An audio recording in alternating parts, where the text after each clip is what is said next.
I'm very nervous of placing sort of criticism at Gareth's door because of the job that he's done, the respect that I have for him. Massive amount of respect. I think what he's done with England is sensational. I think it's an unbelievable performance as an England manager. I know there are those that say, yeah, but he's been handed a really talented group of players. They weren't saying that 3 or 4 years ago when he picked this squad up. You know, to get to a World Cup semi-final, people didn't anticipate that. And then we got to a final 2-3 years later. So this has been a brilliant performance. And I still trust in this tournament that Gareth will get it right. But I am struggling with Foden a little bit. Just because I think he's our best player in the country by a mile. I said it at half-time last night.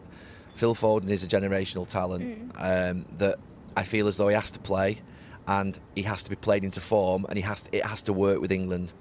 You know, I went through my football career with England where there were times where, say, Paul Scholes was mishandled.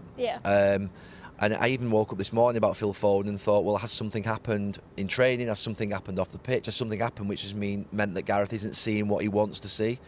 Because Gareth answered the question after the game that Phil Foden isn't a player who plays in those midfield positions, those number 10 roles of, say, Bellingham and Mount.